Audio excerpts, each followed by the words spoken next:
नमस्कार मित्रांनो, माय winners academy या यूट्यूब चॅनलमध्ये आपलं स्वागत आहे. येथे आपणास मराठी मातृभाषेतून स्पर्धा परीक्षा विषयक मार्गदर्शन अगदी मोफत केले जाणार आहे. तर आजच्या व्हिडिओला आपण सुरुवात करूया. स्पर्धा परीक्षा विषयक 1000 प्रश्न या सिरीज मधील आजच्या व्हिडिओतला पहिला प्रश्न. आझाद हिंद सेनेची स्थापना खालीलपैकी कोणी केली? Option 1 Rashbehari Bose, option 2 Bhagat Singh, option 3 Khudiram Bose की ऑप्शन नंबर 4 विदा सावरकर यांनी.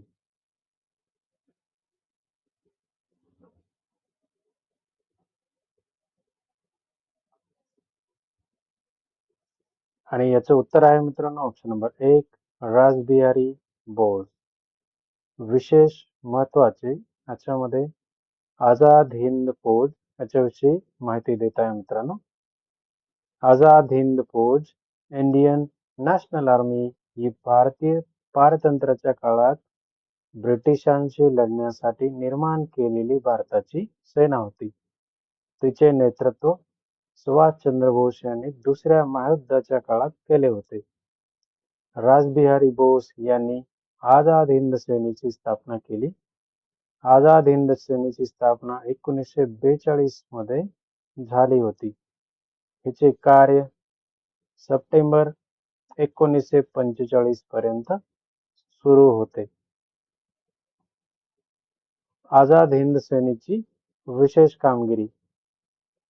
भारतीय स्वातंत्र्यासाठी सुभाषचंद्र बोस यांनी ब्रिटिश शत्रूंशी मैत्री केली. जानेवारी 1941 मध्ये नजरकैदेतून सुटून ते जर्मनीला गेले. जपानमधील रासबिहारी बोस यांनी सिंगापूर, मलाया, ब्रह्मदेश येथील हिंदी लोकांचा हिंद स्वातंत्र्य संघ स्थापन केला. हिंदी सैन्यात राष्ट्रप्रेम निर्माण केले.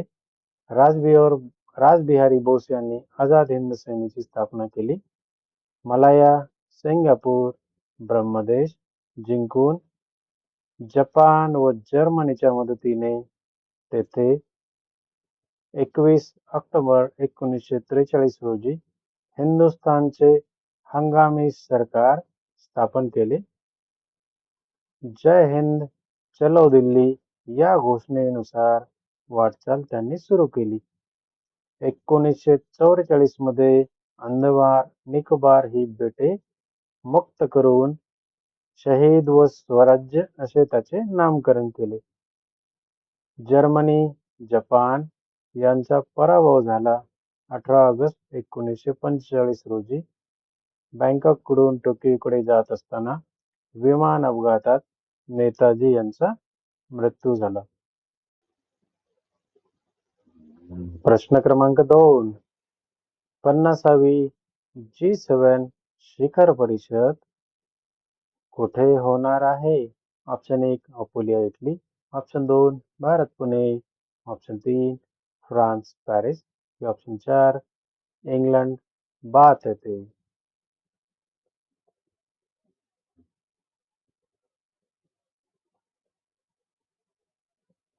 आणि याचं उत्तर आहे ऑप्शन नंबर 1 अपोलिया इटली येथे.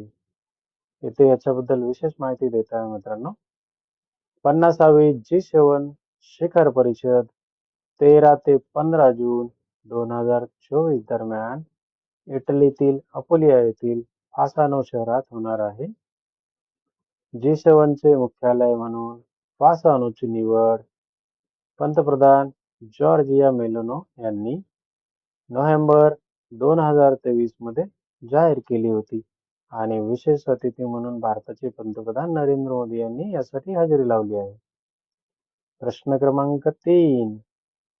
कादवा ही नदी कोणत्या नदीची उपनदी आहे?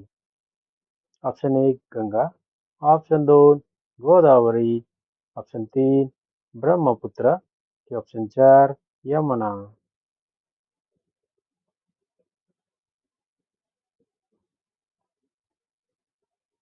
आणि उत्तर आहे ऑप्शन नंबर 2, गोदावरी नदीची. प्रश्न क्रमांक 4, कांदा कापताना कोणता वायू बाहेर पडतो? Option 1 oxygen, option 2 ammonia, option 3 sulphur की ऑप्शन 4 हेलियम.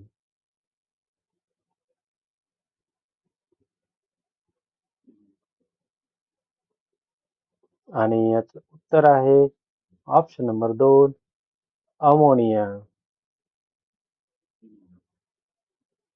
प्रश्न क्रमांक 5, बोलावे ते आम्ही हे पुस्तक खालीलपैकी कोणाचे आहे? Option A Pu La Deshpande, option B Ranjit Desai, option C Shrikant Deshmukh की ऑप्शन डी सतीश काळसेकर यांचे.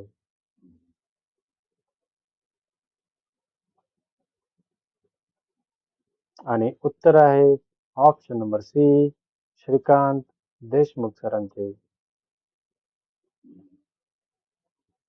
प्रश्न क्रमांक 6, हिमवृक्षाली साठी प्रसिद्ध असलेले राज्यातील ठिकाण कोणते आहे?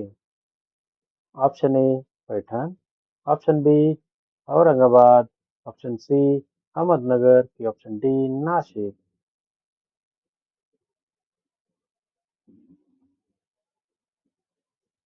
आणि उत्तर आहे ऑप्शन नंबर ए पैठण. प्रश्न क्रमांक 7, खालीलपैकी कोणता देश ब्रिक्स या समूहामध्ये समाविष्ट नाही? Option A Brazil, option B Russia, option C दक्षिण आफ्रिका की ऑप्शन डी दक्षिण कोरिया.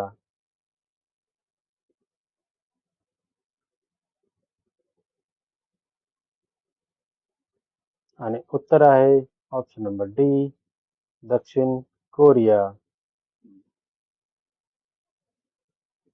प्रश्न क्रमांक 8, स्त्री धर्मनीती हा ग्रंथ खालीलपैकी कोणी लिहिला आहे? Option A Savitribai Phule, option B Pandita Ramabai, option C Tarabai Shinde की ऑप्शन डी साधना आमटे यांनी.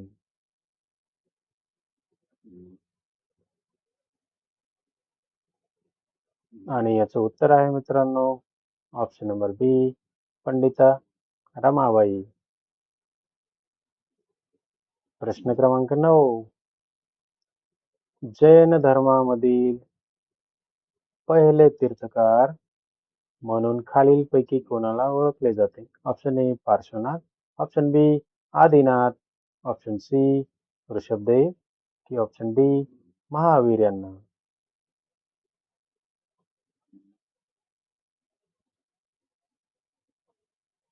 आणि याचं उत्तर आहे मित्रांनो ऑप्शन नंबर सी ऋषभदेव यांना.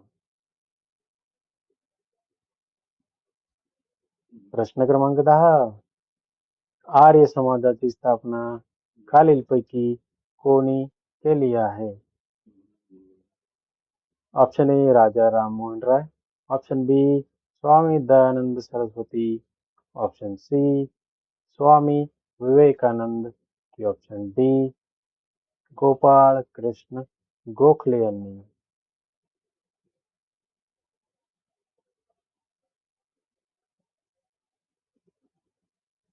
आणि उत्तर आहे option number B Swami Dayanand Saraswati यांनी.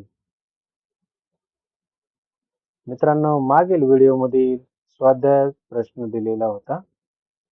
तो प्रश्न असा होता, डोकलाम वाद कोणत्या 2 देशांमध्ये आहे? आणि ऑप्शन्स होते option A Bharat Pakistan, option B Pakistan Bangladesh, option C Bharat Bangladesh की ऑप्शन नंबर डी भारत आणि चीन यांच्यामध्ये. आणि या प्रश्नाचं बरोबर उत्तर आहे मित्रांनो ऑप्शन नंबर डी भारत आणि चीन यांच्यामध्ये हा वाद आहे. जाता जाता नेहमीप्रमाणे तुमच्या अभ्यासासाठी एक स्वाध्याय प्रश्न देऊन जात आहे मित्रांनो. याचे उत्तर आपणास पुढील व्हिडिओमध्ये मिळेल. तर तो प्रश्न आहे, पेनिसिलियम हे कशाचे उदाहरण आहे? ऑप्शन ए जीवाणू, ऑप्शन बी बुरशी, ऑप्शन सी परोपजीवी, ऑप्शन डी विषाणू. आणि हो, जर तुम्हाला या प्रश्नाचे उत्तर माहीत असेल तर कमेंटमध्ये सांगायला विसरू नका. Thanks for watching video. Hit like, share and subscribe for more videos. अशाच प्रकारच्या मराठी भाषेतून स्पर्धा परीक्षा विषयक जनरल नॉलेजसाठी आमच्या चॅनलला अवश्य सबस्क्राईब करा. आणि आजच्या व्हिडिओमधला कोणता प्रश्न आपणास आवडला हे कमेंट करायला विसरू नका. आणि काही नवीन शिकण्याचा आनंद भेटला असेल तर आपल्या मित्रांना हा चॅनल रेफर करायला विसरू नका. Happy learning.